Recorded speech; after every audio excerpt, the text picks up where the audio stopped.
Por la señal de la Santa Cruz de nuestros enemigos, líbranos, Señor Dios nuestro, en el nombre del Padre, y del Hijo, y del Espíritu Santo. Señor mío y Dios mío, creo firmemente que estás aquí, que me ves, que me oyes. Te adoro con profunda reverencia. Te pido perdón de mis pecados y gracia para hacer con fruto este rato de oración. Madre mía Inmaculada, San José, mi Padre y Señor, Ángel de mi guarda, intercede por mí. El próximo domingo, el último del tiempo ordinario, es la solemnidad de Cristo Rey. Y estas últimas semanas de la liturgia del tiempo ordinario pues apuntan a esa fiesta. Después del arresto de Juan, Marcos dice que Jesús se marchó a Galilea a proclamar el Evangelio de Dios. Decía: se ha cumplido el plazo, está cerca el reino de Dios. El reino de Dios.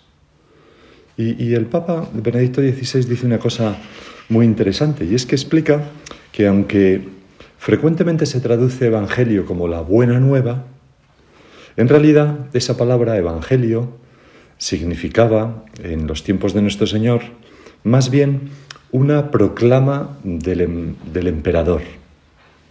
Y el emperador en aquella época se consideraba arrogante y falsamente como el Señor y Salvador, ¿no?, del mundo. El Salvador. Por tanto, aquella proclama, en ese contexto, la proclama del emperador, el Evangelio, era una palabra técnica que significaba pues un mensaje salvador del emperador de la tierra, ¿no? El emperador romano, Augusto, tal, ¿no? En fin, si volvemos a este versículo de Marcos, Jesús se marchó a Galilea a proclamar el Evangelio de Dios, ese mensaje salvador, y decía: se ha cumplido el plazo, está cerca el reino de Dios. Si volvemos a este versículo, como hemos hecho, vemos que el contenido central de ese Evangelio, de ese mensaje salvador, pues es que el reino de Dios está cerca. Este es, Señor, tu mensaje. Hasta el punto que Mateo dice que tú recorrías toda Galilea proclamando el Evangelio del reino. Que no sé si te ha pasado alguna vez, pero sorprende un poco la importancia que Jesús da al concepto el reino de Dios. Y luego nunca, es un concepto un poco esquivo, que nunca sabes, ¿no? Dice, bueno, ¿el reino? ¿Qué es el reino? ¿Qué consiste ese reino de Dios? Pues históricamente ha habido como tres interpretaciones o tres aspectos de la interpretación, ¿no?, en la historia de la Iglesia. La primera es la interpretación cristológica. Y nos estamos metiendo, Señor, en un camino con la ilusión de poder hablar contigo luego, ¿verdad?, extraer algunas conclusiones de todo esto. Decía que la primera interpretación, pues, es la interpretación cristológica. Según esta interpretación, Jesús mismo, Jesucristo, es el reino en persona. En él, Dios mismo está presente en medio de los hombres. Él es presencia de Dios. Y así, cuando Jesús advierte, mirad, el reino de Dios está en medio de vosotros, se está refiriendo a su encarnación, a su presencia encarnada en este mundo, y a esa encarnación continuada que es la presencia del Señor en la Eucaristía. Dios está con nosotros en el mundo y en el tiempo. Y no está pasivamente, sino que Dios actúa en la persona de Cristo. Se manifiesta en la historia como su verdadero Señor, como el Dios vivo que tiene en sus manos los hilos de todo el mundo. Este es el Evangelio, el mensaje salvador, la proclama del emperador del universo. Más aún, el reino de Dios es este actuar de Dios en la historia aquí y ahora, dice el Papa, con una proximidad totalmente nueva. Y dice nuestro Señor, si yo echo a los demonios con el dedo de Dios, entonces es que el reino de Dios ha llegado a vosotros. Y Señor, nos damos cuenta de, claro, si hubiéramos nacido no cristianos, en un mundo ateo, sin sentido, ¿no? Y hubiéramos vivido, pues con esa vaciedad terrible, ¿no? Y hubiéramos considerado la futilidad de todos nuestros esfuerzos en esta vida, ¿no? Como la muerte arrasa con todo, como todo está permitido, ¿no? Porque es la ley del más fuerte. Así han vivido millones de... Bueno, no tantos millones, porque pocas personas han sido ateas en la historia, ¿no? Pero si nosotros hubiéramos nacido y hubiéramos vivido así, nos daríamos cuenta de cómo esa presencia del Dios creador, que no está lejos en las estrellas, indiferente a nosotros, sino que está en medio de nosotros, en nuestra vida, en nuestro día, en nuestra casa, ¿no? Ese mensaje nos daríamos cuenta de que realmente es una proclama de salvación impresionante. Y a esta venida poderosa salvadora del Hijo se refería, por ejemplo, el profeta Miqueas cuando anunciaba: «He aquí que llega el día en que el Señor del universo, a los que teméis mi nombre, os iluminará un sol de justicia y hallaréis salud a su sombra». Así leemos en el Evangelio. Y ese día llegó y permanece hasta la consumación final de los tiempos, con la presencia de Jesucristo en nuestros sagrarios. En la Eucaristía, el Rey de Reyes, el Sol de Justicia, lo tenemos con nosotros. Su mensaje salvador, el Evangelio, resuena en nuestros oídos, nos enseña a vivir. El reino de Dios, Dios presente por el amor en nuestros corazones también, como veremos, pues ha llegado a nosotros y permanece para siempre, y por tanto, pues hay consuelo, hay fortaleza. ¿Cuántas veces, Señor, venimos aquí al sagrario pues a buscar la fuerza que nos hace falta? Hay remedio para nuestros pecados y para nuestras penas. Hay esperanza de un mundo mejor, porque tú estás en este mundo, porque tú cuidas de este mundo, tú gobiernas del mundo. Y hay esperanza porque tú, Señor, Rey del universo, estás con nosotros y no nos abandonarás jamás. Por eso en el Evangelio de hoy también, ¿no?, se nos dice que Jesús consolaba a sus discípulos y les decía que ni un cabello de vuestra cabeza perecerá. O sea, nada, ¿no? Ni siquiera un cabello escapa al dominio y poder de nuestro Señor Jesucristo. Nuestro queridísimo don Álvaro, ¿no?, en una carta del 85 decía: «No lo olvidéis nunca, hijas e hijos míos, solo de Jesucristo escondido en el sagrario, pero reinando sobre el universo, con ese poder asombroso, provienen los verdaderos frutos de apostolado. Para multiplicar las labores de San Rafael, de San Gabriel y de la Sociedad Sacerdotal de la Santa Cruz, como os vengo exigiendo, pues así nos lo reclama Dios, no existe más solución que la de ser de verdad almas eucarísticas. Mujeres y hombres que están pendientes del Señor las 24 horas de la jornada y sacan del tabernáculo la energía sobrenatural, la perseverancia, el espíritu de sacrificio y la alegría. Son cosas, Señor, cada una de ellas que podemos ir pensando, ¿no?, que nos hacen falta en la labor apostólica. Energía sobrenatural, que no se desanima por nada, la perseverancia, que nada hace desfallecer, el espíritu de sacrificio para servir y la alegría, todo eso con alegría, que son imprescindibles para la tarea apostólica, incluso cuando el cuerpo se resista por el cansancio. Así nos decía don Álvaro, ¿no?, con esa convicción, con esa experiencia de vida. A veces hablamos de la vida eucarística, pero es una tautología, porque todo lo que está fuera de la Eucaristía no tiene vida, carece de vida con mayúscula, de vida eterna. Y el Salmo 97, que nos pone la liturgia a nuestra consideración, habla del recibimiento debido al Señor, el Rey de Reyes, que podemos, Señor, ahora nosotros recitarlo, y lo haremos en la Santa Misa, pues pensando en ese momento en que vamos a recibirte en nuestra alma, al Rey de Reyes, en el palacio de nuestra alma, que a veces, Señor, es una pobre choza. Dice así el Salmo: «Tañed la cítara para el Señor, suenen los instrumentos, con clarines y al son de trompetas, aclamad al Rey y Señor». ¿Cómo es mi actitud cuando recibo al Señor en la Eucaristía?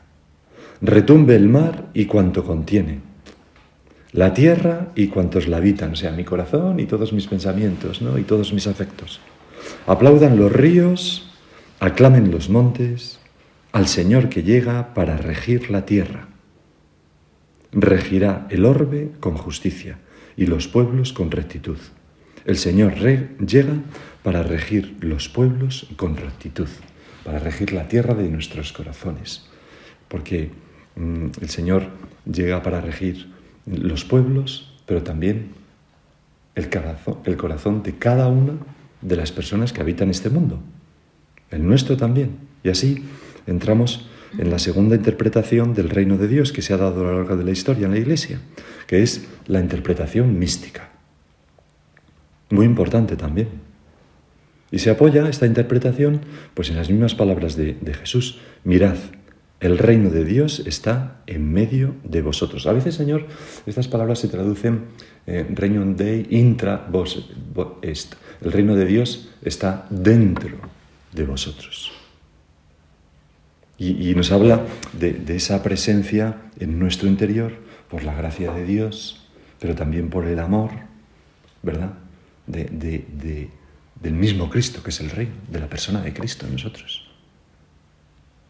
Orígenes, el gran Orígenes, con todo su carácter, menudo personaje, fue quien comenzó esta tradición de interpretación. En un tratado sobre la oración escribe: quien pide en la oración la llegada del reino de Dios, venga a nosotros tu reino, ¿no? Decimos en el Padre Nuestro. Ora sin duda por el reino de Dios que lleva en sí mismo y ora para que ese reino dé fruto y llegue a su plenitud. Padre nuestro, venga a nosotros tu reino. Le estamos pidiendo para que Cristo mismo llegue a nosotros y dé todo el fruto que puede dar. Por eso, antes de la comunión, rezamos el Padre Nuestro, ¿no? Bueno, por eso y por muchas más cosas. Sigue diciendo Orígenes: puesto que en las personas santas reina Dios, es decir, está el reinado, el reino de Dios. Así, si queremos que Dios reine en nosotros, que su reino esté en nosotros, en modo alguno debe reinar el pecado en nuestro cuerpo mortal. Primero es detestar el pecado, ¿no? Entonces Dios se paseará en nosotros como en un paraíso espiritual. Esa referencia al libro del Génesis. Señor, cómo nos gustaría, ¿no?, que tú te pasearas por nuestra alma al caer de la tarde en un diálogo amoroso con tus hijos, como ocurría en el paraíso. Entonces Dios se paseará en nosotros como en un paraíso espiritual y junto con su Cristo será el único que reinará en nosotros. El único. Un solo amor. Eso, a veces, la unidad de vida, ¿no? ¿Qué es la unidad de vida? La unidad de vida es tener un solo amor en nuestra vida. Eso es lo que nos da unidad. La unidad de vida es tener un solo Señor en nuestra vida, un solo Rey. La unidad de vida no surge de nosotros, sino que nos viene de fuera. Bueno, la idea de fondo de esta interpretación mística es clara, ¿no? El reino de Dios no se encuentra en ningún mapa, ¿verdad? No se encuentra en el exterior de nuestros corazones. El mismo Jesús nos advierte en el Evangelio: mirad que nadie os engañe, porque muchos vendrán en mi nombre diciendo yo soy, o bien está llegando el tiempo. Podemos añadir, ¿no? El reino está aquí, está allá, el reino es este modo de comportarse, esta solución a los problemas del mundo. No. Dice el Señor, no vayáis tras ellos. El reino de Dios no es un reino de este mundo, sino que su lugar está en el interior del corazón. El reino de Dios es un mejor estado de los corazones. Desde allí actúa y desde allí crece. Ha llegado a vosotros, nos decía el Señor hablando del reino, ha llegado a vosotros. Bueno, nuestro Padre, San José María, se refería mucho a esta interpretación en su homilía sobre Cristo Rey. Allí escribió unas palabras que son, pues le hemos llevado tantas veces a la oración, ¿no? Porque nos hacen tanto bien, son tan incisivas. Dice allí: Cristo debe reinar antes que nada en nuestra alma. ¿Pero qué responderíamos si Él preguntase: ¿tú ¿cómo me dejas reinar en ti? Es una buena pregunta que ahora podemos hacernos. El Señor nos dice, hija mía, hijo mío, ¿tú cómo me estás dejando reinar en ti? ¿O me estás dejando? ¿O hay alguna cosa en la que realmente te has erigido en reyezuela, ¿no? Reyezuela no se dice, ¿no? Reyezuelo o reinazuela, ¿no? No sé cómo se dice eso. Pero ¿te has erigido tú como por delante mía? ¿Tú cómo me dejas reinar en ti? Entonces nuestro Padre, que como todos nosotros es consciente de que no somos capaces de esto por nosotros mismos, ¿no? Dice, yo le contestaría que para que Él reine en mí, necesito su gracia abundante. Únicamente así, hasta el último latido, hasta la última respiración, hasta la mirada menos intensa, hasta la palabra más corriente, hasta la sensación más elemental, como queremos que sea, Señor, se traducirá en un hosana a mi Cristo Rey. O sea, sin tu ayuda, Señor, estamos completamente perdidos. ¿Cómo podríamos vivir de fe y de amor constantemente en este mundo? ¿Cómo podríamos vivir con paz y alegría constantemente? Algo que es fruto de tu reinado en mi alma, si no es por tu gracia. ¿Cómo podríamos cultivar esa presencia de Dios y esa unidad de vida profundísimas que nos lleven a lo que dice nuestro Padre aquí, hasta el último latido, la última respiración, la mirada menos intensa, la palabra más corriente en una tertulia, en este ámbito, en el trabajo, en donde sea, hasta la sensación más elemental? ¿Cómo podríamos lograr que todo eso se tradujera en un gloria a Dios en el cielo, en un hosana a Cristo Rey? Pues es imposible por nosotros mismos. Y a la vez es posible porque contamos con la gracia de Dios, con la encarnación, con la presencia de Cristo en medio de nosotros, en la Eucaristía, pero también en nuestra alma en gracia. Tú, Señor, comparaste el reino al grano de mostaza.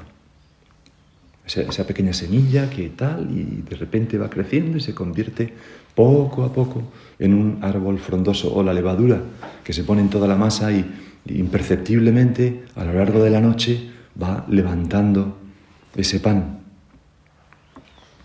O también lo comparaste, Señor, con esa semilla que un hombre echa en la tierra de nuestro corazón, y germina y va creciendo sin que él sepa cómo. Esa es la virtualidad de este reino, ¿no? Del reino de Dios en nuestro interior, y es que nosotros, Señor, imploramos la ayuda, pedimos la gracia y perseveramos con paciencia. Porque sabemos que la gracia actúa ordinariamente poco a poco. Y a veces vamos a la dirección espiritual, a la charla, concretamos un examen particular y vamos corriendo al oratorio, le pedimos ayuda al Señor, Señor, ayúdame a vivir esto.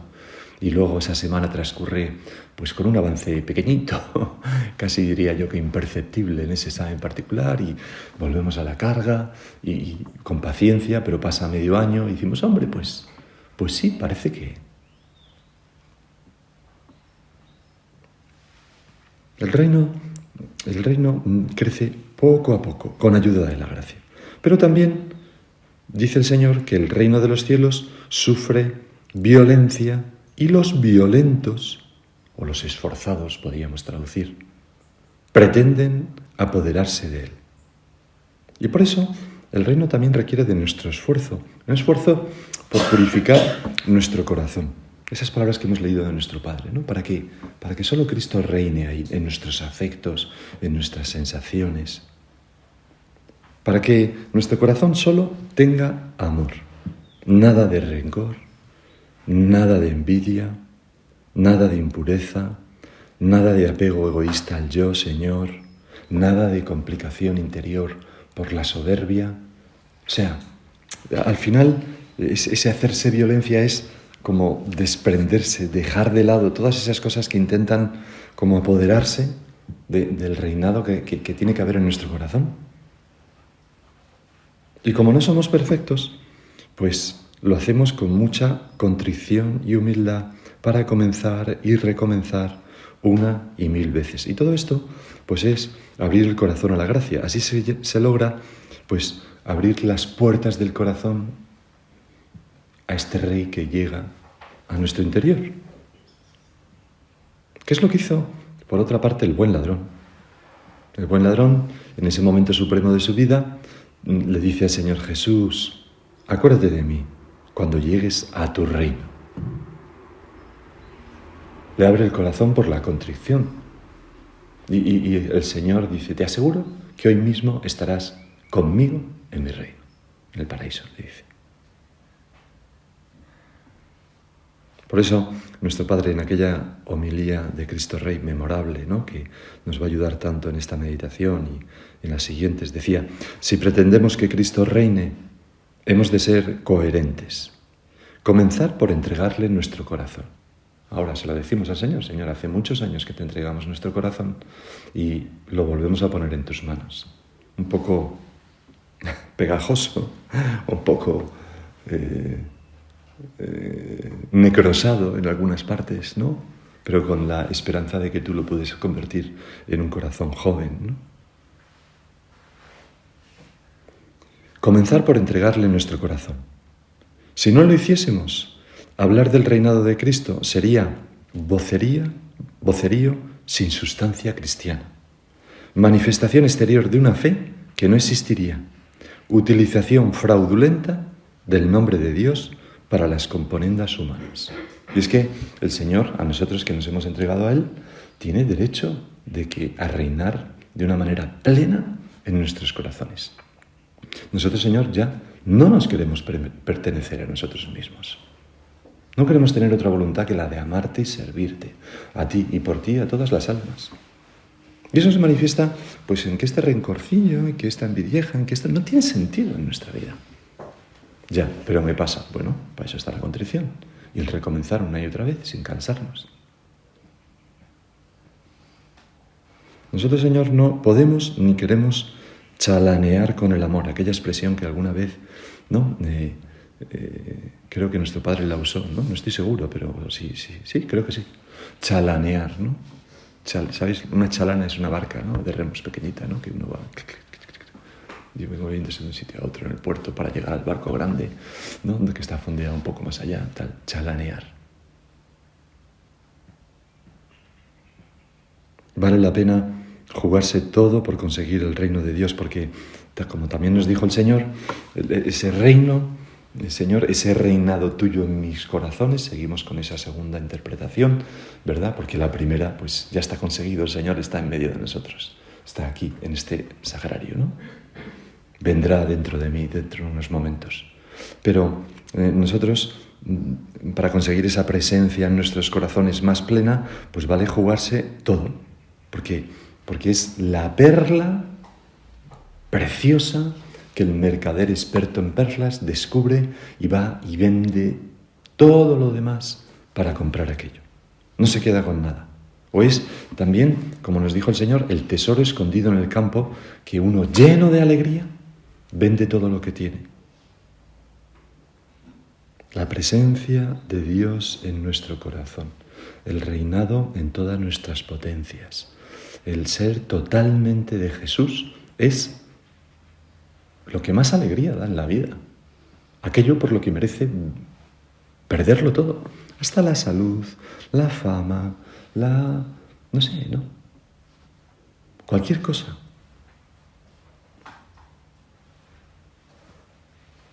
Y claro, nos damos cuenta, Señor, que nada purifica más el corazón para que solo reines tú que la mortificación por amor. En Vía Crucis leemos: morir por la mortificación y la penitencia, para que Cristo viva en nosotros por el amor. O sea, ese reinado de Cristo en nuestros corazones se logra por la mortificación y la penitencia también. Por eso, una buena manera de preparar la fiesta de Cristo Rey, pues es ser generosos en la mortificación y la penitencia. Así es como nosotros podremos repetir cada día ese grito callado, servian: serviré a Jesús y solo a Él, serviré a Dios y solo a Él, en este día, en medio de la calle, en este trabajo, en la vida de familia, en este momento, en aquel otro. Y como dice nuestro Padre, el paladar se nos llenará de leche y de miel. Nos sabrá a panal tratar del reino de Dios. En fin, hay tantos matices, ¿no? en esa expresión tuya del reino de Dios, ¿no? El reino de Dios ha llegado a vosotros. El reino de Dios está cerca. El reino de Dios está dentro de vosotros. Hay tantos matices en todo eso que nos damos cuenta de que es como una forma que oculta a la vez que desvela todo el conjunto de la salvación que Cristo pues ha venido a traernos. Señor, que reines tú en mí. Eso le podemos pedir al Señor. Y vamos a hacer un poco de examen, ¿no? Cada uno personalmente. Señor, ¿en qué cosas no estás reinando en mí? ¿Qué aspectos de mi vida son como pequeñas rebeliones ante el Rey? Porque claro, cuando venía para acá también lo pensaba, ¿no? ¿Por qué el Señor elige este concepto del reino, no? Pues no lo sé, pero claro, nosotros vivimos en una sociedad en la que hay muchas estructuras de organización posibles. Por ejemplo, hay colegios de abogados, hay escuelas, ¿no? Hay la democracia, hay democracia parlamentaria, hay repúblicas, hay mil cosas, ¿no? En tiempos de Jesús, la única organización social que había era la familia, la tribu y el rey, el reinado, ¿no? Y entonces el Señor se vale como de esas metáforas para hacernos como explicarnos, ¿no? Una realidad que para aquellos hombres de entonces era mucho más evidente que para nosotros, ¿no? Nosotros pensamos en el reino, pensamos en nuestro rey, por ejemplo, de la tierra aquí, bueno, no da comparación, ¿no? O sea, no tiene nada, no sé, no le vemos. Pero en aquella época tenía una riqueza de matices, ¿no? En fin, vamos a acudir a nuestra Madre, la Reina de los cielos y de la tierra, ¿no? En su corazón reinó como en ninguna parte Dios Padre y Dios Espíritu Santo. Y a través de su carne y de su sangre entró Dios Hijo en el mundo como su Rey, ni más ni menos. Vamos a pedirle a nuestra Madre, la Virgen, Reina, que también Dios Padre, Dios Hijo y Dios Espíritu Santo reinen en nuestras almas. Te doy gracias, Dios mío, por los buenos propósitos, afectos e inspiraciones que me has comunicado en esta meditación. Te pido ayuda para ponerlos por obra. Madre mía Inmaculada, San José mi Padre y Señor, Ángel de mi guarda, interceded por mí.